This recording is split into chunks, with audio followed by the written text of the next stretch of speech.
बिस्मिल्लाहिर्रहमानिर्रहीम। अस्सलाम वालेकुम व्यूवर्स, आज मैं आपके साथ बहुत ही मज़ेदार क्रंची से मिनी समोसा की रेसिपी शेयर करने जा रही हूँ, जिसके बगैर आपकी इफ्तार की टेबल बिल्कुल नामुकम्मल है।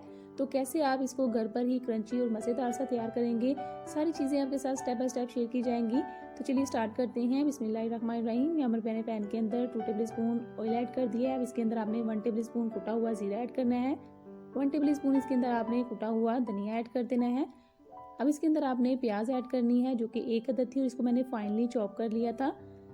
अब आपने इसी तरह से इसको लो फ्लेम पर हल्का हल्का सा फ्राई करना है।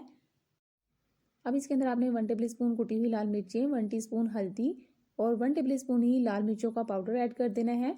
स्पाइसेस इसके अंदर आप कम या ज़्यादा अपनी ज़रूरत के मुताबिक कर सकते हैं। 1 टेबल स्पून इसके अंदर कुटा हुआ अनारदाना शामिल कर देना है, जिससे बहुत ही मज़े का फ्लेवर आएगा। अब इसको आपने मिक्स करना है इसी तरह से। लो फ्लेम पर आपने इतनी देर तक इसको फ्राई करना है जब तक कि इसकी प्यारी सी खुशबू ना आ जाए।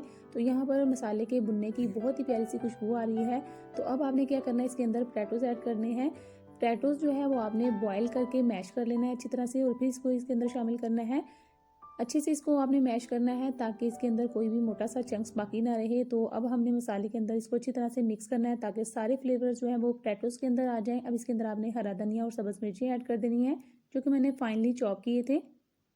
अब इस पॉइंट पर आपने इसके अंदर नमक शामिल कर देना है, क्योंकि नमक हमने पहले इसके अंदर ऐड नहीं किया था। सो गाइज, यहाँ पर हमारी मज़ेदार सी फिलिंग जो है वो बिल्कुल रेडी हो चुकी है। अब आपने चूल्हे की फ्लेम ऑफ कर देनी है। तो अब हमने क्या करना है, इसकी स्लरी की तैयारी करते हैं, जो कि हमने समोसे की बाइंडिंग के लिए इस्तेमाल करनी है। तो यहाँ पर मैंने 2 टेबल स्पून मैदा ऐड किया है बोल के अंदर। अब इसके अंदर आपने थोड़ा थोड़ा करके पानी शामिल करते जाना है। इसकी कंसिस्टेंसी आप चेक कर सकते हैं, इतनी ही आपने इसको थिक रखना है। तो अब हमने समोसा शीट लेनी है और इसको इसी तरह से रोल करना है और इसके अंदर आपने फिलिंग रख देनी है। सबसे पहले आपने जो बैटर रेडी किया है वो ब्रश की मदद से अप्लाई करना है। फिलिंग आपने इसके अंदर बहुत ज़्यादा ऐड नहीं करनी है।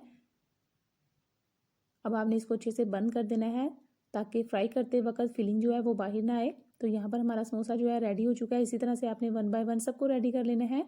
इसके साथ ही व्यूवर्स, अगर आप चैनल पर नए आए हैं तो प्लीज़ इसको सब्सक्राइब किए बगैर मत जाइएगा और साथ ही लगे हुए बेल आइकन के बटन को भी ज़रूर प्रेस कीजिएगा। यहाँ पर ऑयल को मैंने पहले से ही गर्म होने के लिए रख दिया था। जैसे ही हल्का सा गर्म होगा तो आपने इसके अंदर समोसे ऐड कर देने हैं। बहुत ज़्यादा गर्म ऑयल के अंदर आपने समोसे बिल्कुल भी ऐड नहीं करने, जो कि अक्सर आपकी शिकायत होती है कि मार्केट से मिलने वाले समोसे ज़्यादा देर तक क्रंची रहते हैं, जबकि हम घर पर रेडी करें तो वो ज़्यादा देर तक क्रंची नहीं रहते। तो यही रीज़न है, जब आप इसको घर पर रेडी करते हैं तो आप इसको हाई फ्लेम पर कुक करते हैं, जो कि बहुत ही गलत है। आपने इसको मीडियम फ्लेम पर कुक करना है। इसको कुक करने में तकरीबन 5 मिनट लगेंगे और 5 मिनट के बाद आप खुद इसका रिजल्ट चेक कर सकेंगे कि कैसे ये समोसे रेडी हुए हैं। वक्तन फ़वक्तन आपने इसकी साइड भी चेंज करते जाना है ताकि इवन सा कलर आ जाए। यहाँ पर हमारे बहुत ही मज़ेदार क्रिस्पी और क्रंची समोसे रेडी हो चुके हैं। आप खुद चेक कर सकते हैं माशाल्लाह से कितना खूबसूरत इनका कलर आया है और दिखने में भी ये बहुत ही क्रंची नज़र आ रहे हैं।